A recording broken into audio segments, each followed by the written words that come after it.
자, 여러분 반갑습니다. 자, 저는 의사소통장애 상담 수업을 담당하는 이제 누군지 잘 아시죠? 네, 저는 언어치료학과의 변혜원 교수입니다. 자, 오늘 배우실 내용은 지난 시간에 이어서 제한된 언어의 아동에 대한 그런 내용들이 되겠습니다. 교재로는 5장 내용입니다.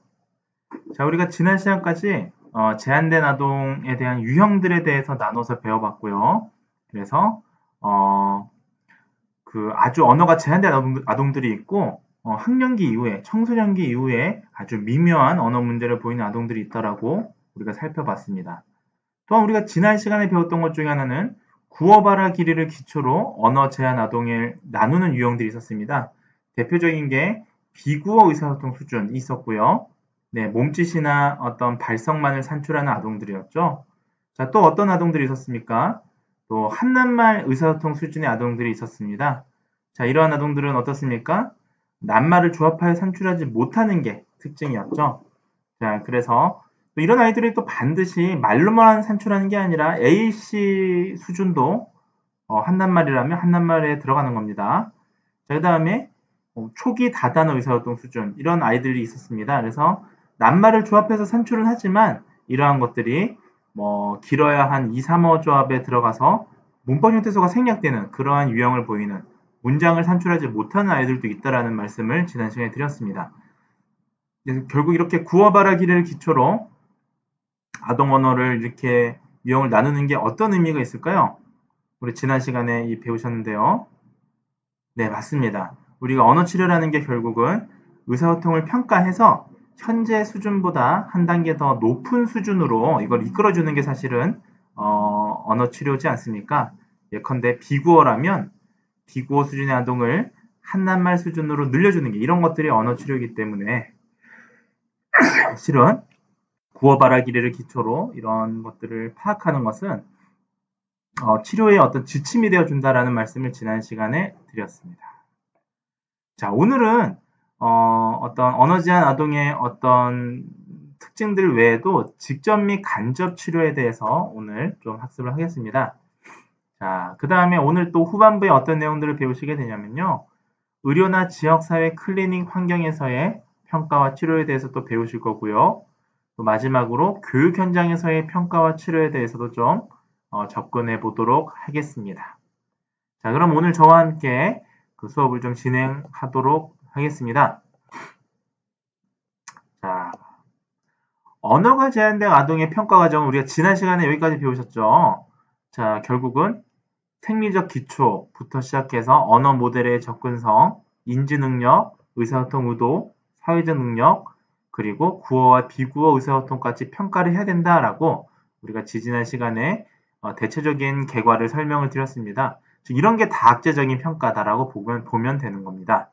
자, 그래서 생리적 기초에는 우리가 지난 시간에 보셨다시피 감각 능력이라든지요, 운동 능력 또는 신경학적 상태 또는 해부 구조까지도 파악을 해보는 겁니다. 그래서 이러한 것들이 언어 문제에 어떤 영향을 주지 않았는지를 평가해 보는 것이죠. 자, 이런 단계가 생리적 기초의 평가 단계입니다. 자, 다음 단계는 뭐냐면 언어 모델의 접근성을 평가하는 단계입니다.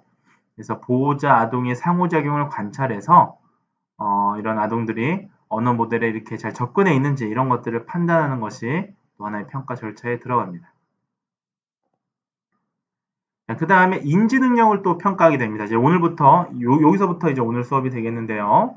자, 인지 능력이란 걸 보시면 여러분들 어떻습니까? 언어와 인지가 이제 칼로 자르듯이 구분된다고 생각하시나요? 여기에 대해서는 많은 학자들이 서로 다른 이견들이 있습니다. 하지만 대체적으로 또 요즘 다수의 학자들은 언어라는 게 또 반드시 인지와 아주 이렇게 구분되는 100% 구분되는 건 아니라는 게 좀 요즘 학자들의 통일된 견해입니다. 그래서 언어라는 게 인지적 기초에 의존을 하고 있죠. 인지가 결함된다면 언어 문제도 역시 유발될 가능성이 높습니다. 특히 또 다수의 인지 결함을 가진 아동들을 보면요.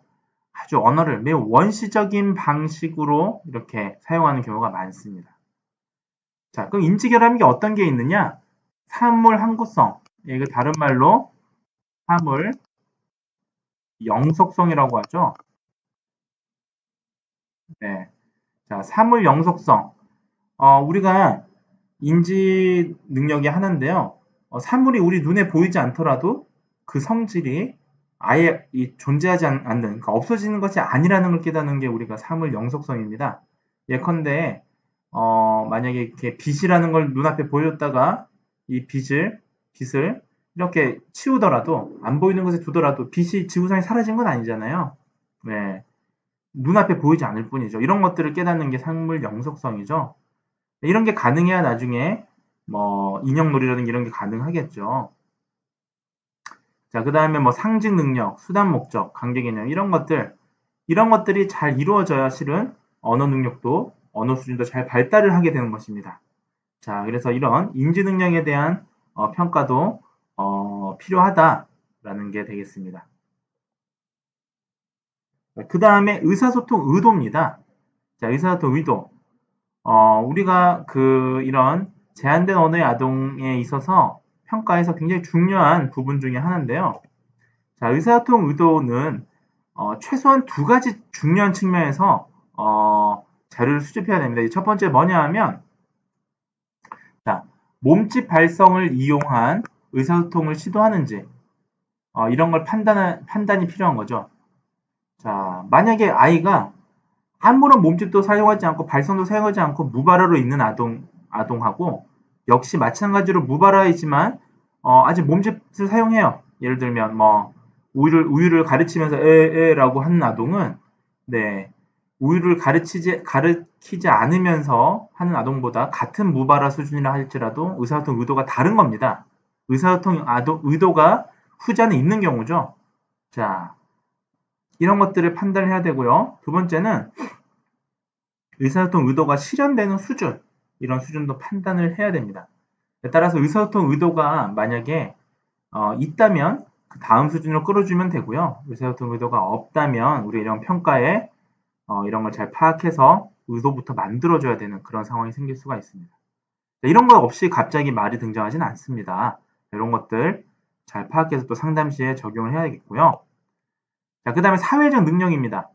자, 아동은 공동 참조라든지 차례 지키기, 타인과 상호작용하기 이러한 사회적 욕구 능력을 가지고 있는지를 판단해야 되는 거죠. 자, 이런 공동 참조나 차례 지키기 이런 게 안 되면 사실 언어가 정상적으로 발달하기가 어렵죠. 자, 대표적인 게 어떻습니까? 자폐 아동들 같은 경우에 공동 참조하기, joint attention이라든지요, 차례 지키기 이런 게 잘 안 되잖아요. 그래서 이런 것도 파악을 해야 됩니다. 많은 수의 어머님들이 특히 좀 안타까운 얘기지만 자폐아동 자녀를 두신 어머님들이 처음에는 우리 아이가 뭐 첫날말도 잘 산출하고 하니까 언어가 이렇게 제한될 줄 몰랐다고 하다가 나중에 이런 공동 참조나 차례 지키기, 상호작용 같은 욕구가 없음을 발견하고 나서 치료실을 내원하는 경우가 상당히 많습니다. 자, 그래서 이런 부분들이 언어 제한의 아주 중요한 평가 과정 중에 하나다라는 걸 우리가 아셔야 될 것 같습니다. 자, 그 다음에 마지막으로 구어나 비구어, 네, 의사소통 평가가 필요합니다. 자, 그래서 지금 앞서 보였다시피 이렇게 많은 절차가 사실 필요하다라는 거죠. 그런데도 불구하고 이 제한된 의사소통 아동들 오면 구어 검사만 하거나 비구어 의사소통 평가만 해서 의사소통 평가만 해서 끝나버리는 경우가 사실 상당히 많거든요. 그러면 아이의 정확한 수준을 파악하기가 어렵습니다. 우리가 서두에서 말씀을 드렸다시피 이런 언어가 제한된 아이들은 제한된 이유가 있기 때문에 이런 것들을 최대한 정확하게 그 원인을 파악해서 그 치료에 응용해야 되고요. 그런 것들이 상담 과정에 녹아 있어야 됩니다. 자, 구어, 비구어 의사소통 평가는 어떤 것들이 있냐면요. 대표적인 게 여러분들이 잘 아시는 표준화된 검사입니다. 우리가 표준화된 검사를 통해서 뭘 알 수 있나요? 예, 우리가 표준화된 검사는 뭐가 있는 검사죠? 예, 놈이라고 하는 규준이 있잖아요. 규준이 있으니까 이거는 뭡니까? 또래 아동하고 비교 가능하죠. 또래 아동과 비교 가능한 검사를 우리가 표준어 검사라고 얘기합니다. 자, 그래서 우리가 뭐 언어 이해 능력, 뭐 그림 그리기라든지 요구에 따라 수행하기라든지 이런 방법을 통해서 수영 언어를 우리가 평가하게 되고요. 또는 그림 이름 대기라든지 네이밍 평가죠. 표현 검사죠. 이것도 묘사하기 이런 걸 통해서 이런 다양한 표준화된 검사를 통해서 구어 의사소통 수준을 평가해야 되는 것이죠. 자, 근데 구어 의사소통 평가는 아동이 보통 말을 아주 많이 하지 않는 경우가 많습니다.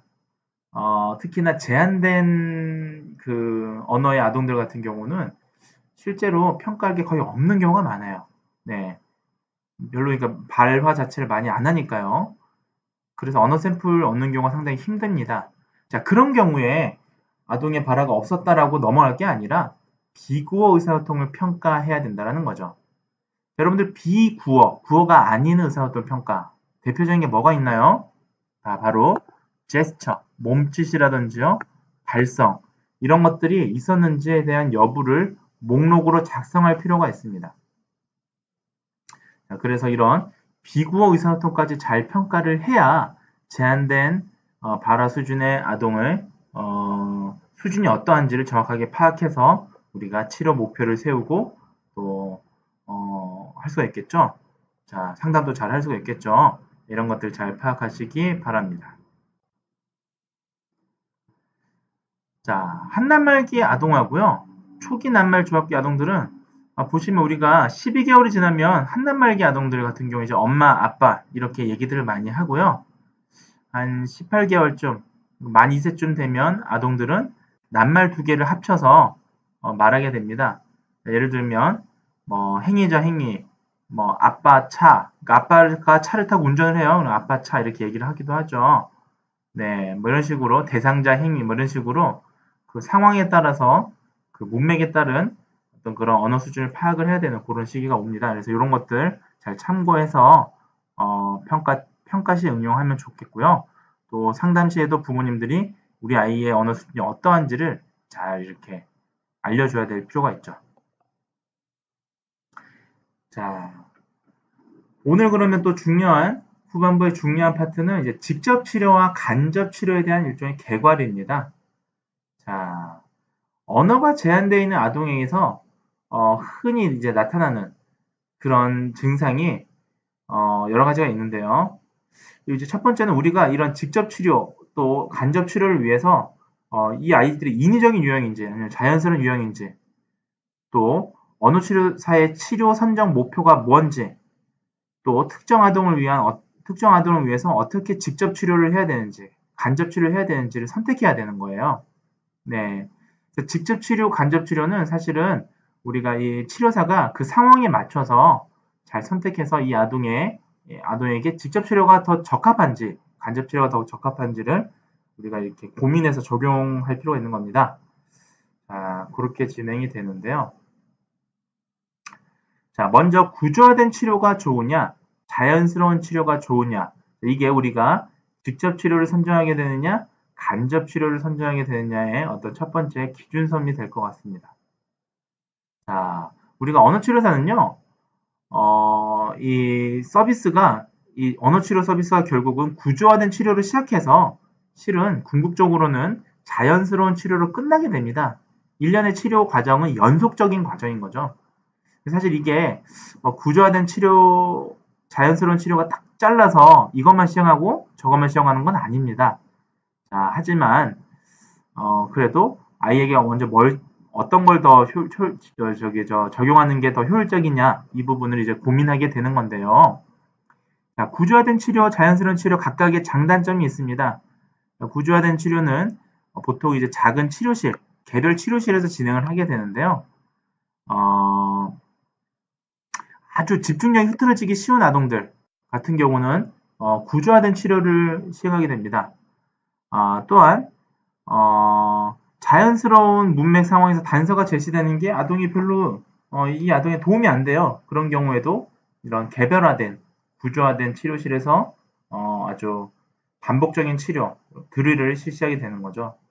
또한 아이들이 너무 이 지적 수준이 낮은 경우 그런 경우에도 자연스러운 치료보다는 구조화된 치료에서 그 수업을 진행하는 것이 치료를 진행하는 것이 훨씬 효율적입니다. 아이들이 좀 더 발달적인 상황에 더 효율적인 영향을 미칠 수가 있죠. 자, 반면에 자연스러운 치료는 뭐냐? 뭔가 이렇게 그룹 치료실 같은 그런 치료실 현장이라든지요, 아니면 의료 현장이라든지, 아니면 가정 내에서 치료하는 거, 이런 간접 치료, 이런 것들이 자연스러운 치료에 해당이 되겠는데요.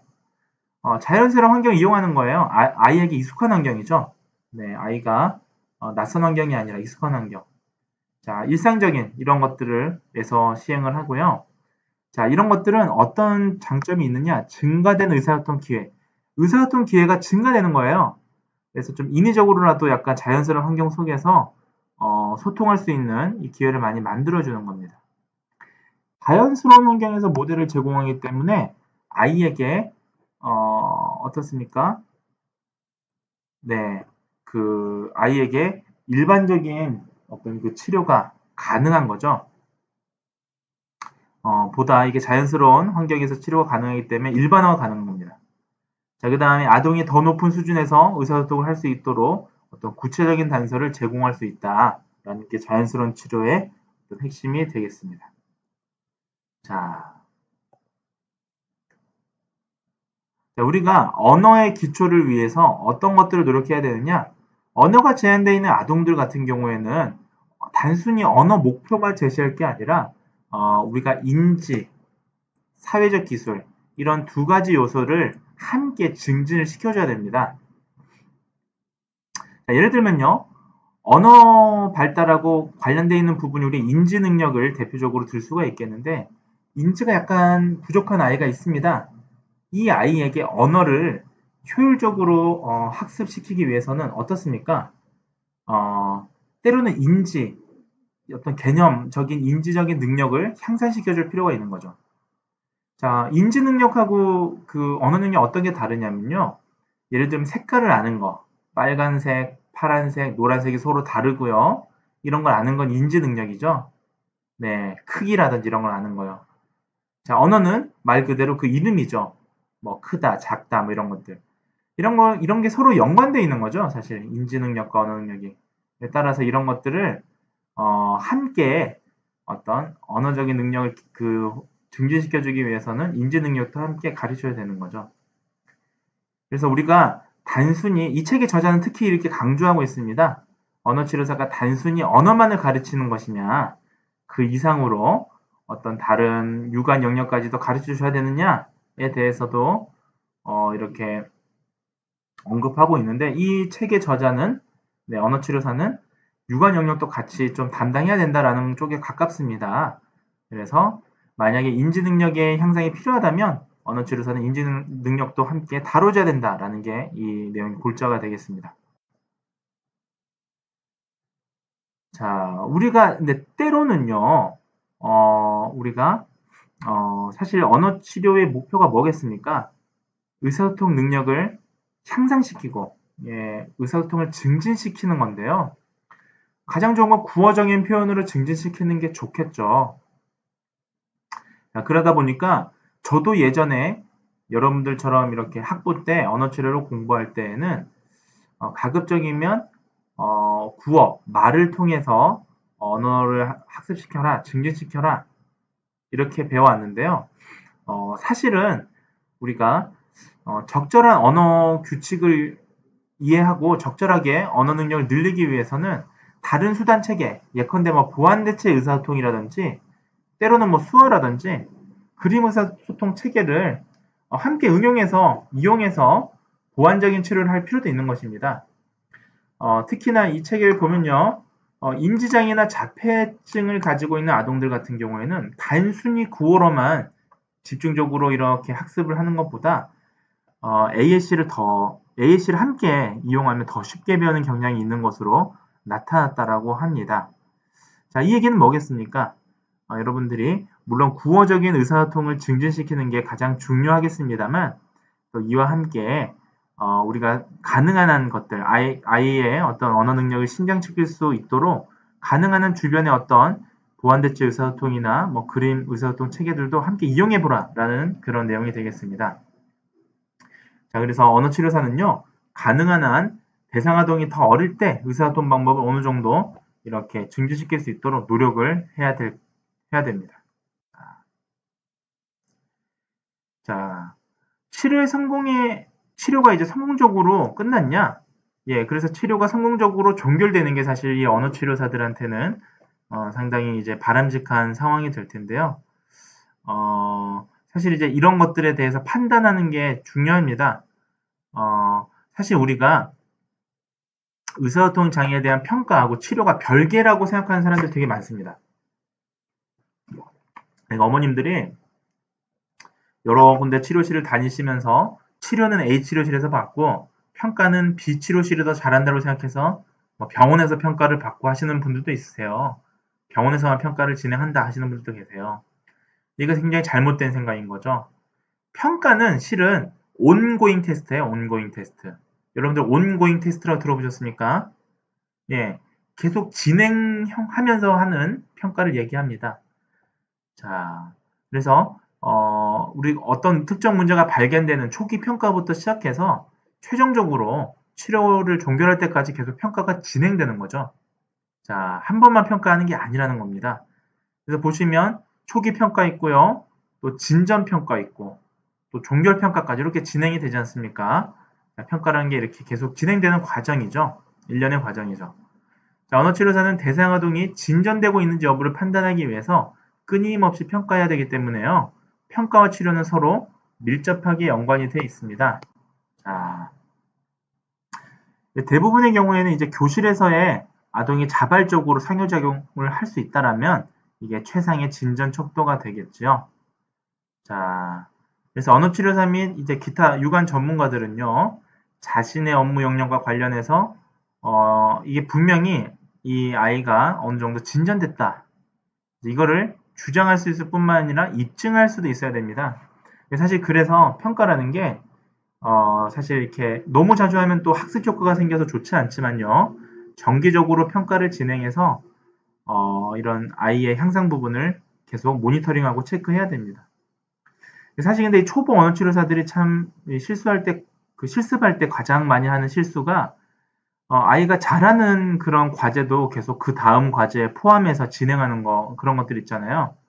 예를 들면 아이 단기 목표가 교실에서 사용되는 단어 10개를 정확하게 이해하고 표현할 수 있다가 단기 목표라면 어떻습니까? 그 10개 단어를 이번에도 하고 다음 세션에도 또 반복하고 아이가 잘하는 단어도 있는데도 그 다음 세션에 또 반복하고 이런 경우 되게 많아요. 자, 그러니까 향상이 되는 걸 계속 파악을 할 필요도 있고 잘하는 거는 이제 그 목표에서 빼고 또 못하는 걸 또 늘려주고 이렇게 하는 이런 그 치료를 잘할 수 있으려면 우리가 적절하게 평가가 계속 진행돼야 되겠죠. 자, 이런 것들이 필요하다라는 거. 자, 책에 여러분들 교재 161쪽을 보시면 교육 현장에서의 평가와 치료가 잘 나와 있습니다. 특히 이 부록 5-1부터 5-8페이지까지 교육 현장에서 할 수 있는 평가 치료뿐만이 아니라 가정 내에서 어떻게 또 도와줄 수 있는지까지 자세히 나와 있습니다.